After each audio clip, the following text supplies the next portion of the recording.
Nosotros consideramos que el dibujo científico es una disciplina de la comunicación visual, del arte, que está al servicio de la ciencia. Pero también queremos hacer notar que esa asociación entre arte y ciencia puede hacer del arte no solo un complemento, sino también una fuente de conocimiento.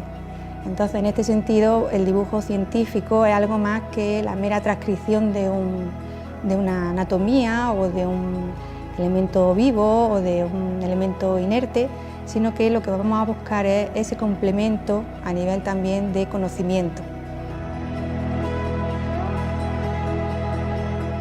El dibujo como vehículo de transmisión de conocimiento se viene usando desde que nuestros antepasados más remotos dejaran constancia de caballos, bisontes y mamuts en las paredes de sus cuevas, en lo que podría considerarse el origen de la ilustración científica.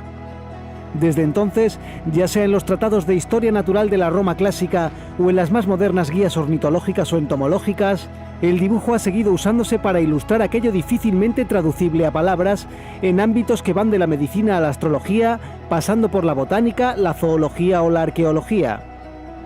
Hoy en Tesis nos asomaremos al mundo de la ilustración científica de la mano de algunos profesores de la Facultad de Bellas Artes de la Universidad de Granada que han participado en un libro sobre la materia publicado recientemente por la editorial Cátedra.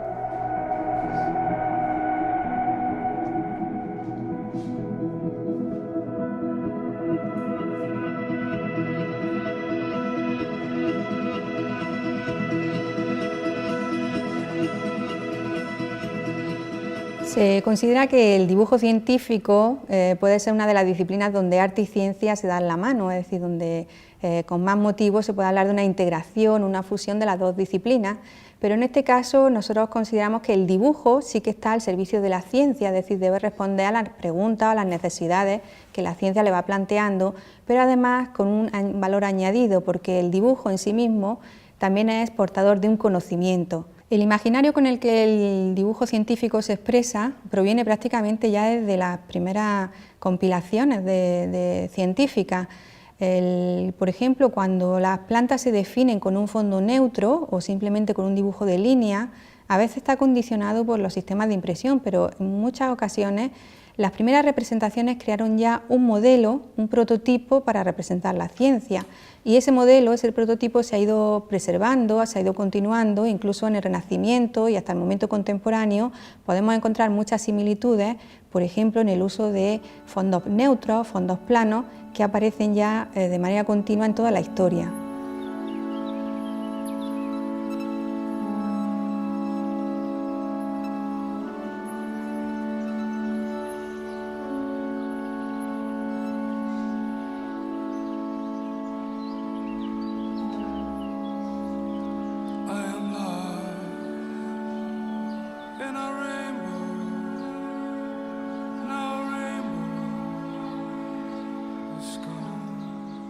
El dibujo científico sigue siendo importante frente a otros métodos de imagen porque permite una versatilidad enorme.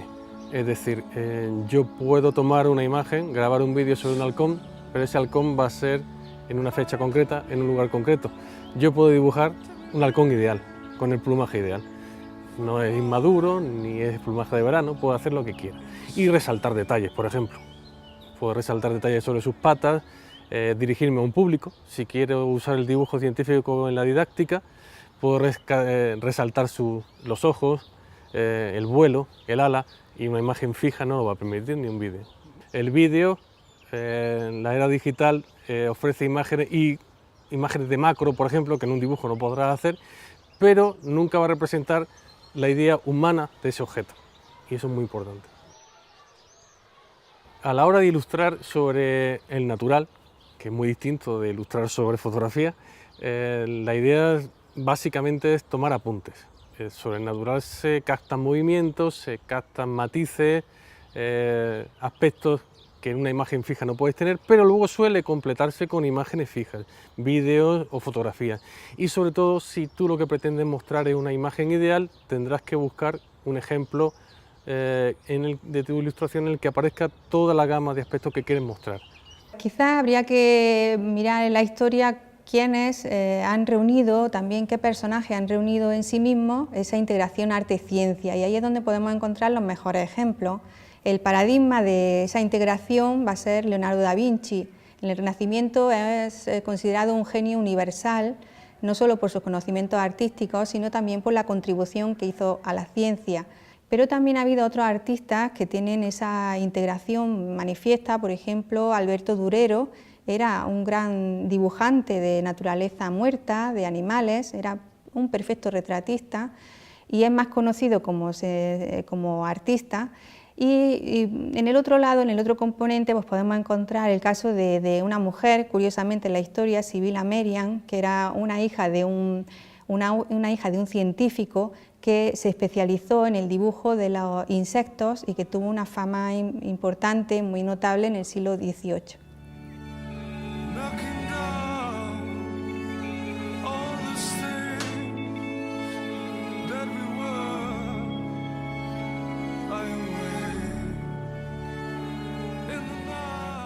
En el dibujo tú puedes destacar.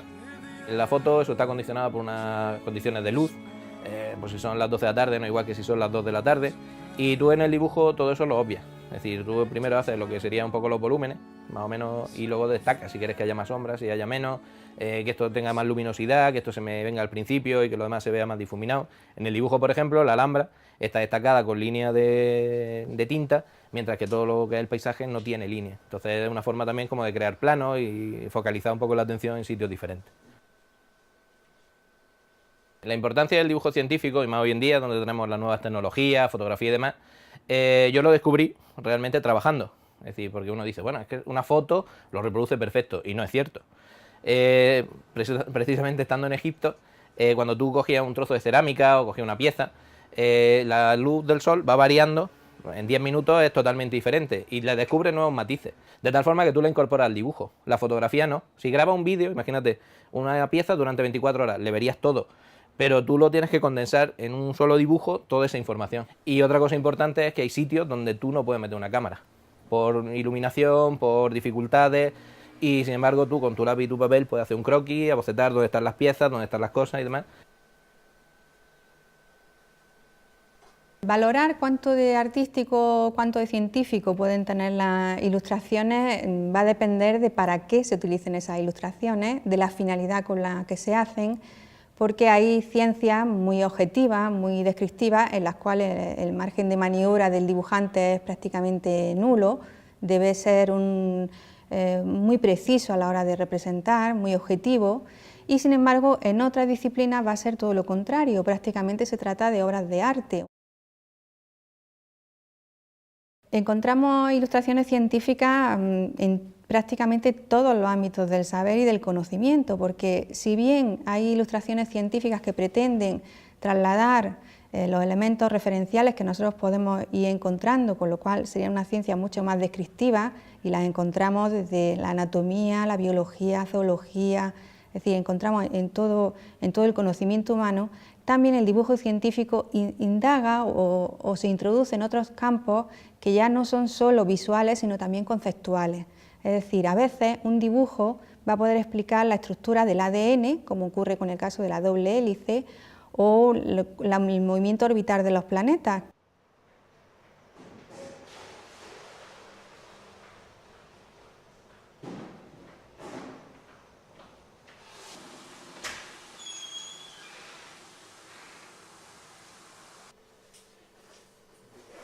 Las técnicas digitales, la principal aportación que han hecho no está un poco en la forma de trabajar con ellas, que aparentemente podría ser muy similar a las técnicas clásicas. Una de las principales aportaciones sería el ahorro de tiempo, el trabajo por capas, el poder corregir las ilustraciones en cualquier momento, el cambio de color instantáneo. Y a todo eso hay que añadirle quizás lo que lo separa de las técnicas de dibujo tradicionales por completo, que sería el uso de programación. Con los sistemas de programación pues entran en juego otra serie de disciplinas, como puede ser la ingeniería, la informática, puesto que a partir de datos se puede generar imagen. La La ilustración digital hecha escribiendo, no dibujando, nos permite interactividad sobre la ilustración e incluso una modificación o animación de esa ilustración a tiempo real. Además, técnicas como el 3D pues permiten, se asemeja un poco al barro o a la escultura, ¿no? y permitiría múltiples puntos de vista, además de una animación de cada uno de esos puntos.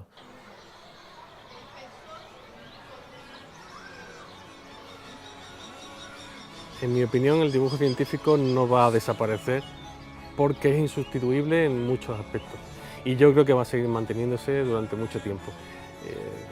En mis tiempos de estudiantes no había formación para ilustración científica, ahora la hay, o sea que en realidad esto va a más.